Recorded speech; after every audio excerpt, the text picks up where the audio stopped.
Baik, bismillahirrahmanirrahim. Assalamualaikum warahmatullahi wabarakatuh.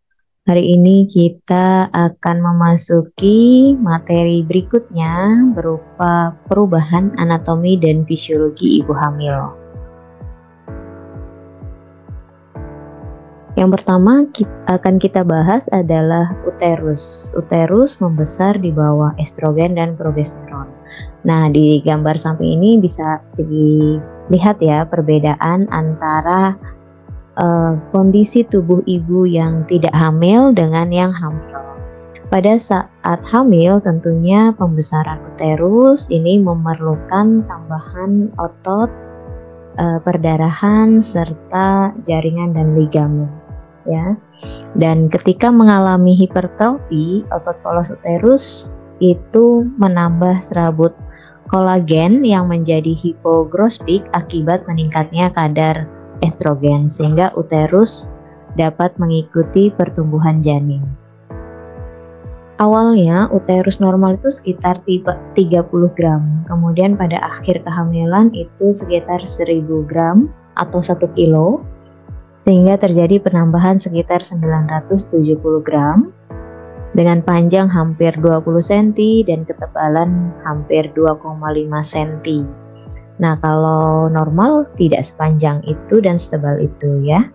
Pada kehamilan 8 minggu uterus membesar seperti telur bebek, dan pada kehamilan 12 minggu seperti telur angsa, dan pada pemeriksaan palpasi untuk membantu meraba tinggi fundus uteri, kita perlu mengosongkan kandung kemih terlebih dahulu, namun biasanya sudah bisa teraba balot teman. Tinggi fundus uteri itu bisa diraba sekitar 20-24 minggu. Sebelumnya dinamakan balotemen atau masih bisa dibilang tinggi fundus uteri, namun belum tentu jelas apa yang kita raba di bagian perutnya. Misalnya apakah itu kepala, apakah itu punggung, janin ya, atau ekstremitas seperti itu. Jadi pada kehamilan kita melakukan perabaan biasanya itu mengecek dari 8 minggu, meskipun 8 minggu belum teraba ya. Kemudian nanti 12 minggu biasanya sudah teraba di 3 jari di atas simfisis pubis. Itu namun tidak bisa diraba apa yang ada di dalamnya ya, kepalanya belum teraba dan sebagainya. Nanti di usia kehamilan 16 minggu juga masih balot teman, begitu. Nah, pada minggu pertama, isthmus uteri juga mengadakan hipertrofi seperti corpus uteri.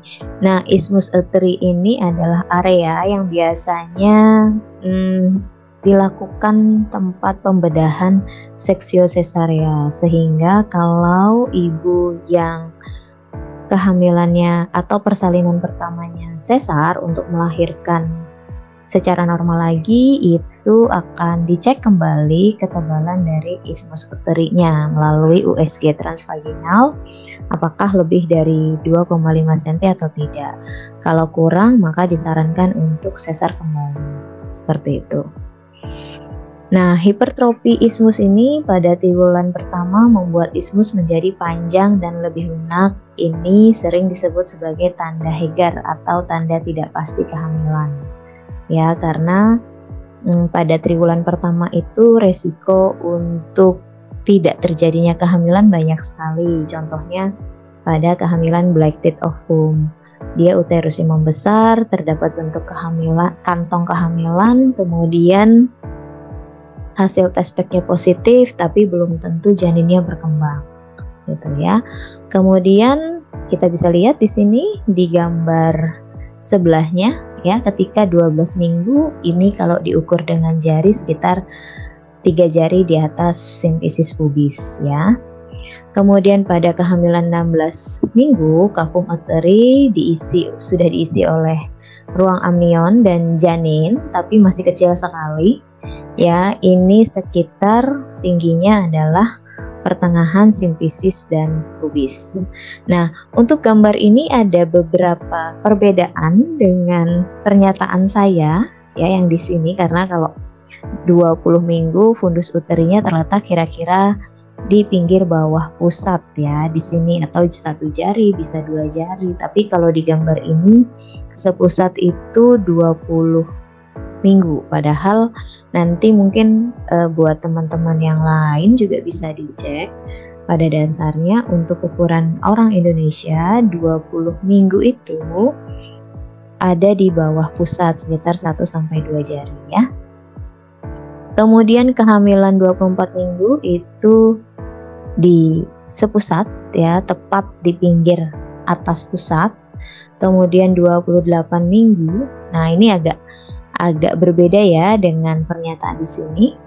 28 minggu adalah 3 jari di atas pusat ya. Kemudian 32 minggu itu pertengahan antara pusat dan processus sigmoideus atau kita singkat PX ya.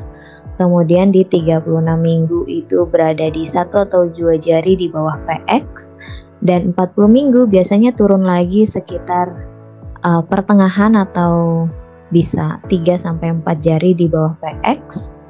Namun panjang atau tinggi fundus uterusnya lebih tinggi dibandingkan pada usia kehamilan 32 minggu. Sama-sama di posisi pertengahan pusat pusat PX dan pusat ya.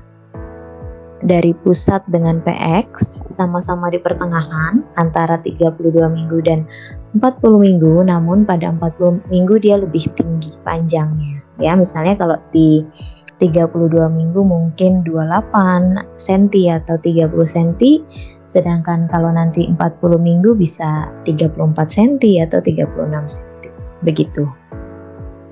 Kemudian di uterus juga, ini tadi sudah ya 36 minggu, 40 minggu. Kepala bayi masih berada di pintu atas panggul. Ini biasanya pada ibu yang hamil anak kedua, ketiga dan sebagainya.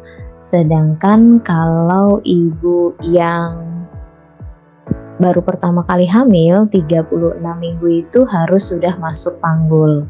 Nah, kita lihat di sini ada ukuran station of delivery atau station dari penurunan kepala. Jadi titik 0 itu adalah di simfisis pubis. Sebentar ya kursornya. Nah, titik 0 ada di simfisis pubis. Kalau penurunannya +1 itu sekitar 1,6 cm dari simfisis pubis. Kalau +2 itu sekitar 3,3 cm dari simfisis pubis, dan +3 itu sekitar 5 cm dari simfisis pubis ya. Atau kalau kita lihat di diagram secara melintang, ini kalau titik 0 ini sesuai dengan panjang os coccygeus ya. Kemudian +1 mungkin ini sepanjang tepi bawah simfisis pubis ya, atau lebih panjang sih, tepi bawahnya itu ada di +3 ya, pertengahan berarti ya itu. Sedangkan kalau belum turun itu jatuhnya -1, -2 dan -3. Ini gimana cara ngukurnya? Cara ngukurnya adalah dengan perabaan, tapi agak sulit sih ya, mungkin dengan USG. Kalau bidan lebih banyak mengukur dengan bidang Hodge. Anda harus paham di sini ya, bidang Hodge 1 itu sejajar dengan simfisis pubis. Kalau di station itu dia station -3. Kemudian Hodge 2 itu sejajar dengan tepi bawah simfisis pubis. Kalau di station itu tepi bawah itu malah Hodge +3 nih ya. Tapi dia kan sejajarnya begini. Ini ada di tulang sakrum nomor 2. Kemudian kalau di Hodge 3 itu sejajar dengan spina ischiadica ya. Di sini, dan Hodge 4 itu sejajar dengan os coccygeus. Nah, kita boleh menolong persalinan kalau sudah di Hodge 3+, berarti sekitar di sini ya. Atau kepala itu sudah ada di sini gitu. Nah, ini juga ada perlimaan, di mana kalau 5/5 kepalanya belum turun, jadi kepalanya masih ada di atas sini. di atas pintu atas panggul, tapi kalau sudah turun ada ukurannya 4/5, berarti satu bagian yang turun itu sekitar HOTS 1 sampai HOTS 2. Berarti di sini ya sudah turun. Kalau penurunannya 2 bagian itu ukurannya 3/5 di HOTS 2 dan 3. Berarti sekitar di sini ya, ini penurunannya 3/5. Jadi yang masuk ke pintu atas panggul adalah 2 bagian. Kalau penurunannya 2/5, yang sudah masuk ke pintu atas panggul adalah 3 bagian. Berarti dia di HOTS 3+, berarti di sini. Ya. Kemudian 1/5 berarti dia sudah di HOTS 4, berarti sudah di sini. Dan kalau sudah 0/5 berarti dia sudah ada di perineum atau di depan vulva.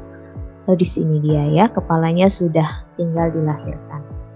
Pemeriksaan tinggi fundus uteri juga dikaitkan dengan usia kehamilan yang dikaitkan pula dengan besarnya dan beratnya janin.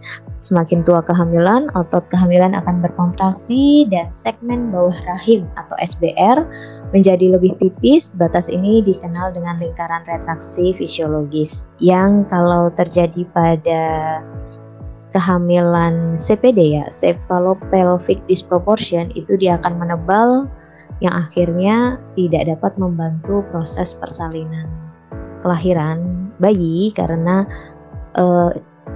keseimbangan antara pintu atas panggul dengan kepala bayi itu tidak seimbang ya. Itu biasanya terjadi pada ibu-ibu yang pendek atau yang pintu atas panggulnya kecil kurang dari 10 cm ya.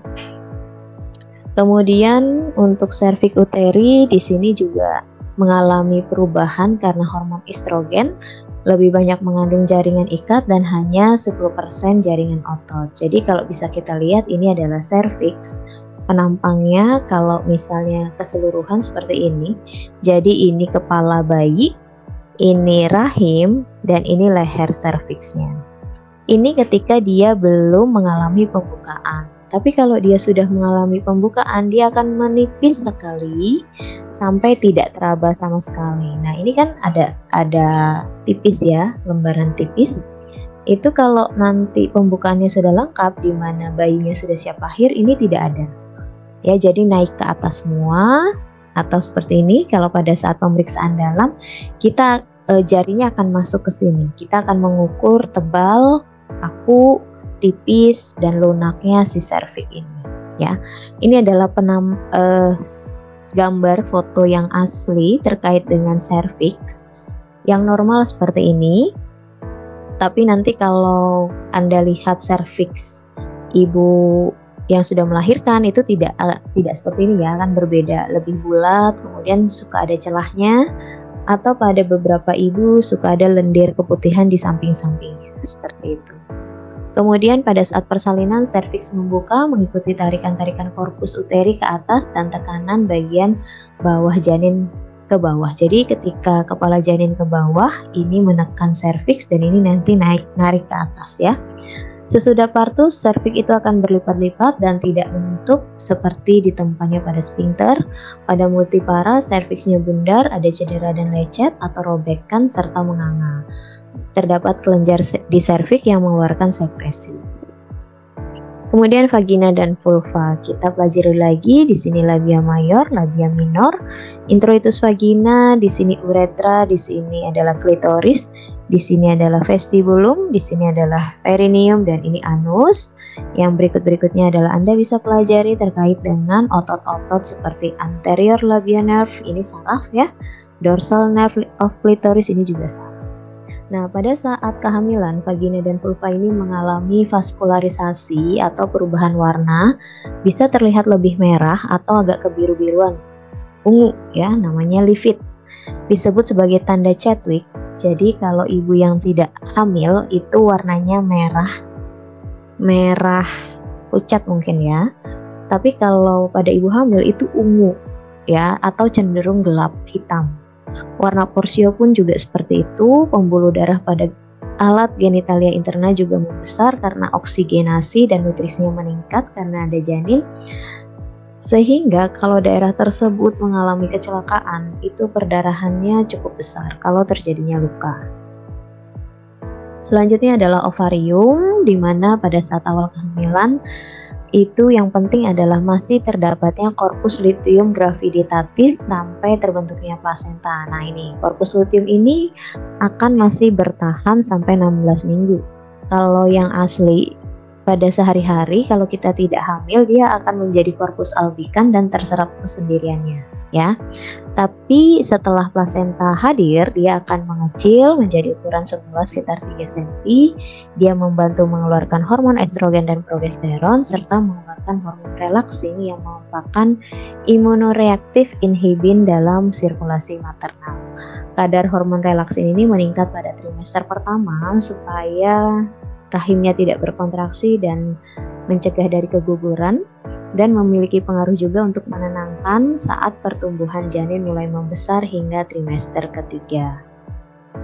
Kemudian payudara, di sini kita bisa lihat gambarnya ada perbedaan ketika 1 sampai 3 bulan, di mana gambaran ductus lactiferus dan sel asinus dalam payudara ibu sudah mulai berkembang dan makin bertambah banyak ketika 3 sampai 8 bulan. Ya, 8 sampai 9 bulan, dan bahkan akan berkembang lebih besar lagi ketika sampai postnatal atau setelah melahirkan. Ini 0 sampai 4 minggu ya, atau sebulan ya. Jadi payudara akan membesar dan tegang akibat hormon somatomamotropin, estrogen dan progesteron, namun belum mengeluarkan ASI. Estrogen berpengaruh pada hipertrofi sistem saluran ASI, sedangkan progesteron itu berpengaruh dalam menambah sel-sel asinus dan mama atau payudara dalam pembuatan kasein, laktalbumin, dan laktoglobulin. Di bawah pengaruh progesteron dan somatomamotropin terbentuk pula lemak di kelompok alveolus. Ini alveolusnya ya. Di dalam alveolus itu ada sel asinus. Papila mama juga akan membesar, lebih tegak dan hiperpigmentasi. Papila mama ini ya, puting susu dan glandula Montgomery tampak lebih jelas menonjol di permukaan areola mama. Jadi di areola mama di situ ada glandula Montgomery yang membantu untuk mengsekresikan minyak supaya lebih lembab di daerah puting dan areola. Nah, pada kehamilan 12 minggu itu beberapa ibu sudah mengeluarkan cairan bening ya yang disebut kolostrum, tapi nanti di akhir kehamilan itu warnanya akan berubah menjadi kuning. Nah, ini contoh ya. Ketika ini sebenarnya George ini ketika sudah masuk masa postpartum. Tapi seperti inilah gambarannya kalau pada 12 minggu ibu mengeluarkan cairan bening, ya itu adalah bakalnya ASI. Selama kehamilan, estrogen dan progesteron mempengaruhi pengeluaran hormon prolaktin inhibiting hormone. Jadi saat kehamilan prolaktinnya dicegah supaya tidak keluar. Nah, nanti setelah lahir prolaktin ini keluar, maka akan memproduksi ASI dan juga akan merangsang hormon oksitosin setelah plasenta lahir ya. Jadi pas plasenta lahir estrogen dan progesteron akan menurun, dan prolaktin ini juga akan turun sehingga akan keluar hormon prolaktinnya. Jadi ada hormon P ya, prolaktin inhibiting, ini yang menghambat, ada hormon prolaktin ya, sehingga laktasi nanti terjadi. Kemudian pada sistem sirkulasi darah ibu hamil itu pastinya dipengaruhi oleh sistem uteroplasenter yang sebelumnya dibahas dalam fisiologi janin ya, di mana peningkatan otot uterus, pembuluh darah serta volume yang dibutuhkan bertambah sekitar 25%. Dan puncaknya terjadi pada 32 minggu atau kita sebut sebagai hemodilosi atau pengenceran darah, di mana bertambahnya cairan darah sekitar 25% dari keseluruhan ya. Nah, hal ini juga diikuti dengan peningkatan cardiac output atau curah jantung sebesar 30%. Hemodilusi atau pengenceran darah itu dimulai sejak kehamilan 16 minggu dan ini berbahaya bagi ibu-ibu yang hamil dan mengalami penyakit jantung. Jadi penyakit jantung dan kehamilan itu saling memperparah. Penyakit jantung akan memperparah kehamilannya dan kehamilannya akan memperparah penyakit jantungnya.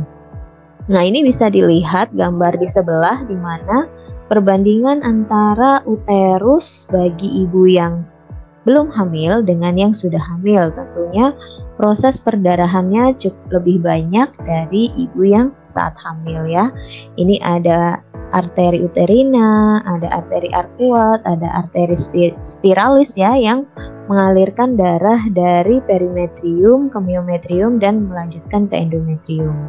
Nah, kita juga perlu tahu bahwa eritropoiesis atau pembentukan hemoglobin juga meningkat untuk memenuhi kebutuhan transport dari oksigen. Namun penambahannya tidak sebanding dengan penambahan plasma. Penambahan plasma itu lebih besar dibandingkan sel darah merahnya, sehingga sering menyebabkan anemia pada ibu hamil atau anemia fisiologis. Oleh karena itu, kita punya standar untuk mengukur kadar hemoglobin normal pada trimester 1 itu sebesar 11 gram per sen. Sedangkan pada trimester 2 10,5 karena sudah mulai terjadinya hemodilusi. Ini wajar, oleh karena itu ibu perlu dilengkapi dengan konsumsi zat besi.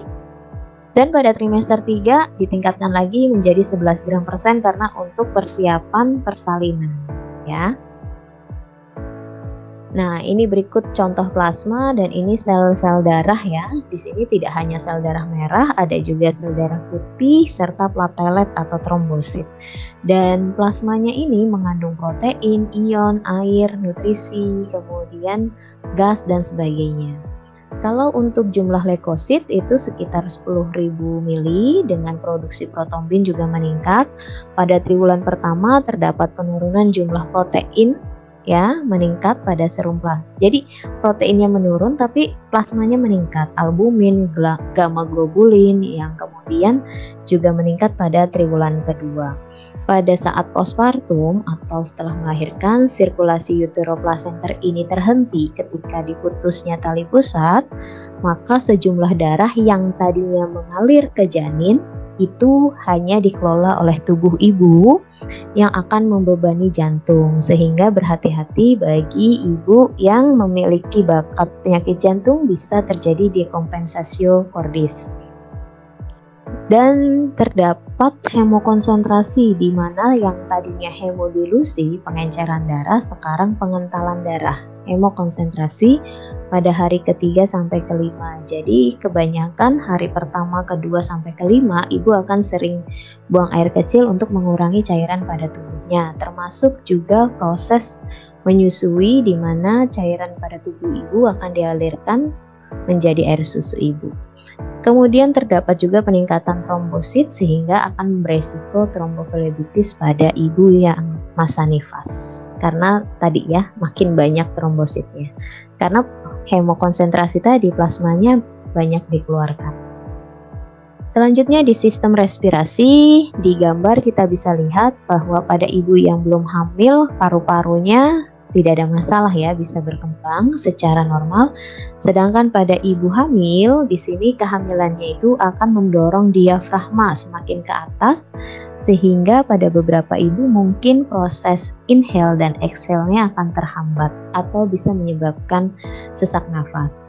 Nah, kemarin juga pada saat pandemi COVID, hal ini juga akan mempengaruhi pengembangan atau ekspansi dari paru-paru itu sendiri. Biasanya ibu hamil sering mengalami sesak nafas pada kehamilan 32 minggu ke atas tadi ya, karena uterus mendorong usus ke atas. Kemudian peningkatan kebutuhan oksigen juga sekitar 20%, sehingga ibu hamil bernafas lebih dalam dan bagian bawah toraksnya melebar ke sisi yang kadang menetap setelah partus jika tidak terawat dengan baik. Oleh karena itu pada saat hamil atau pada saat akhir kehamilan, ibu kita harapkan bisa belajar tentang relaksasi pernafasan atau bidan mengajarkan teknik pernafasan yang baik untuk ibu hamil, bagaimana saat meneran dan bagaimana nanti pada saat nifas untuk membantu proses pernafasan ya, pengembangan toraksnya jadi tidak terlalu melebar. Kemudian untuk sistem pencernaan atau traktus digestivus pada triwulan pertama tentunya akan terdapat peningkatan estrogen yang mempengaruhi peningkatan asam lambung yang menimbulkan rasa enak atau nausea. Juga ada proses Yang terjadi yaitu peningkatan air liur yang dinamakan salivasi yang lebih dibandingkan hari biasa. Kemudian tonus otot atau otot polos juga mulai turun pada sistem saluran pencernaan, sehingga pada beberapa ibu itu bisa menimbulkan konstipasi atau makanan menjadi lebih lama di lambung dan usus. Sebenarnya itu bagus untuk membantu proses absorpsi, namun tadi ya bisa menimbulkan konstipasi karena makanan yang berada lebih lama di lambung dan usus. Oh, ini mohon maaf, ini belum ditambahkan ya. Konstipasi juga dapat menyebabkan resiko ambeien atau pembesaran pembuluh vena di bagian anus. Ini mohon maaf ya, belum tertulis. Kemudian sebagian besar juga pada saat hamil itu menimbulkan keluhan emesis, muntah ya, atau morning sickness, muntah di pagi hari, atau jika terlalu sering, misalnya sehari lebih dari 6 kali, itu timbullah hyperemesis gravidarum. Kemudian pada mulut ya, terutama gusi, bisa terjadi perdarahan ketika ibunya sikat. Kemudian pada traktus urinarius atau bagian eliminasi ya, pada triwulan 1 kandung kemih tertekan oleh pembesaran uterus, dan pada triwulan ketiga kandung kemih tertekan oleh penurunan kepala janin, sehingga menimbulkan keluhan yang sama, yaitu sering miksi. Kita bisa lihat di sini ya, di sini uterus, di bawahnya adalah kandung kemih. Nah, ketika dia membesar, dia menekan kandung kemih ini, sehingga volume tadinya misalnya 100 akan berkurang menjadi 50 atau 60. Nah, pada trimester pertama terjadi penekanan pada pembesaran rahim. Nanti pada trimester ketiga ini akan terjadi penekanan pada penurunan kepala, sehingga bisa memungkinkan untuk terjadinya infeksi pada ibu hamil karena timbulnya bakteri pada daerah-daerah ureter maupun di kandung kemih ya. Nah, tekanan tersebut dapat mengakibatkan hidroureter, dextra, dan pielitis dextra, di mana poliuri juga dapat terjadi karena peningkatan sirkulasi darah di ginjal selama kehamilan meningkat sehingga filtrasi di glomerulus mencapai 69%. Reabsorpsi di tubulus juga tidak berubah sehingga lebih banyak dapat dikeluarkan urea, asam urik, glukosa, asam amino, dan asam folik selama kehamilan. Maka dari itu pada saat kehamilan cek laboratorium mengenai glukosa urin, protein urin itu penting, termasuk juga yang lain ya, misalnya tadi asam folik ataupun asam urik. Selanjutnya kulit, pada saat kehamilan terdapat deposit pigmen dan hiperpigmentasi pada area tertentu, di mana pigmentasi ini dipengaruhi oleh melanophore stimulating hormone yang dikeluarkan oleh lobus anterior hipofisis. Salah satu pigmentasi bisa terjadi pada dahi, pipi, hidung, leher, dan areola mamae. Kalau areola mamae itu lebih ke hiperpigmentasi hitam ya, tapi kalau di dahi, pipi ini seperti di gambar ini. Ini dikenal dengan plasma gravidarum. Kemudian di daerah perut itu ada yang namanya linea alba, itu juga menghitam, garis lurus pada daerah pusat ya. Kemudian juga pada perut suka ada striae ya, atau stretch mark yang mengalami hiperemik dan kebiruan. Nah, kalau yang kebiruan itu namanya striae livid, kalau yang putih namanya striae alba. Kemudian pada rambut ini juga karena pengaruh estrogen dan androgen pada trimester kedua, kehamilan akan meningkatkan jumlah pertumbuhan rambut. Namun ketika persalinan terjadi, penurunan estrogen ini akan menyebabkan kerontokan rambut pada minggu ke-6 sampai 16 postpartum. Ini contohnya ya, ketika hamil lebat ininya rambutnya, tapi ketika postpartum rontok semua ya. Ini terjadi karena stimulasi hormon estrogen. Jadi kalau mau rambutnya banyak, hormon estrogennya harus bagus. Kemudian penambahan berat badan, ini tentunya karena ada janin, ada peningkatan darah dan sebagainya. Pada saat kehamilan terjadi penambahan berat badan. Terdapat juga perubahan metabolik yang menyebabkan peningkatan air sel, metabolisme lemak, dan protein untuk cadangan maternal. Untuk peningkatan berat badan kita bisa cek dengan indeks massa tubuh yang rumusnya adalah berat badan dibagi tinggi badan kuadrat ya. Jadi peningkatan berat badan masing-masing ibu dengan IMT-nya berbeda-beda. Berikut rekomendasi ACOK kalau misalnya ibunya pada fase underweight atau hasil IMT-nya kurang dari 18,5, itu boleh penambahan berat badannya antara 12,5 sampai 18 kg. Sedangkan yang normal itu kalau IMT-nya 18,5 sampai 24,9 itu boleh bertambah sekitar 11,5 sampai 16 kg. Sedangkan pada ibu yang IMT-nya overweight sekitar 25 sampai 29,9 itu beratnya boleh bertambah 7 sampai 11,5 kg. Sedangkan pada ibu obesitas yang IMT-nya lebih dari 30 hanya 5 sampai 9 kg. Penambahan berat badan itu biasanya terjadi karena penambahan volume darah, penambahan cairan tubuh, penambahan untuk energi tubuh ya, penambahan lemak pada payudara, untuk plasenta, untuk bayi, untuk cairan ketuban, dan untuk uterus sendiri. Begitu ya.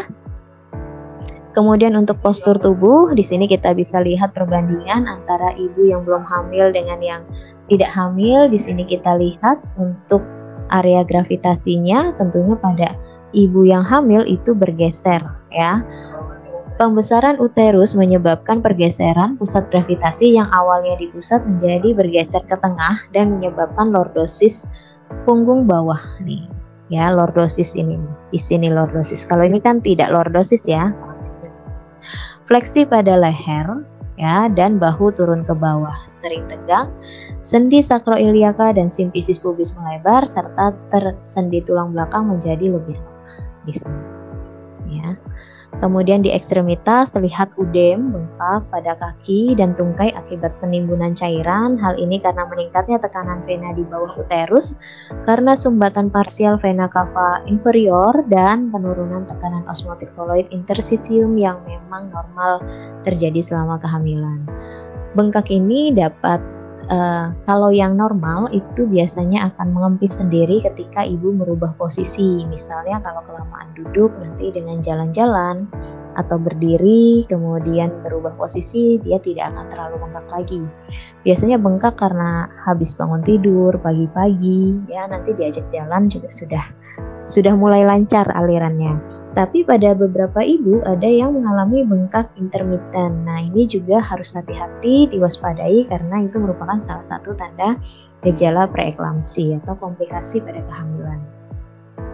Ya, tapi preeklamsi juga bisa menjalar bengkaknya itu ke tangan, ke muka ya di daerah palpebra.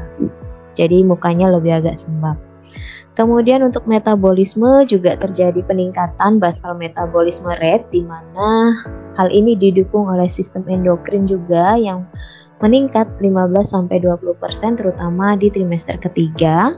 Kemudian tambahan kalori juga diperlukan untuk ibu hamil mulai dari kehamilan 20 minggu ke atas, dan keseimbangan asam basa sedikit mengalami penurunan konsentrasi pada basa. Jadi tubuh ibu agak sedikit lebih asam ya.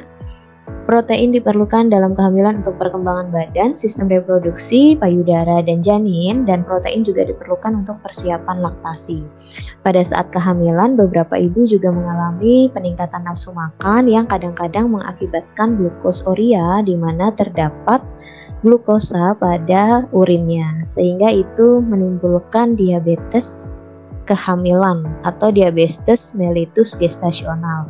Tapi hal ini perlu dicek kembali setelah hamil, akan dilakukan pengecekan glukosa puasa atau setelah 3 jam seperti itu ya. Atau dicek kembali glucose tolerance test intravena. Kemudian janin juga membutuhkan sekitar 30-40 mg kalsium untuk pembentukan tulangnya terutama di trimester 3. Kemudian fosfor, magnesium, dan tembaga juga lebih banyak tertahan pada masa hamil. Kadar tembaga meningkat dari 109 sampai 222 mikrogram per 100 ml dengan kadar eritrosit tetap, dan ibu juga membutuhkan tambahan zat besi sekitar 800 mg dengan 30-50 mg per hari. Artinya selama kehamilan itu ada tambahan 800 mg yang nantinya dibagi.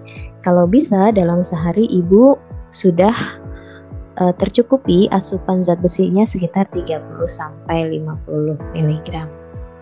Baik, mungkin itu dulu yang dapat kami sampaikan. Semoga bermanfaat. Terima kasih. Wassalamualaikum warahmatullahi wabarakatuh.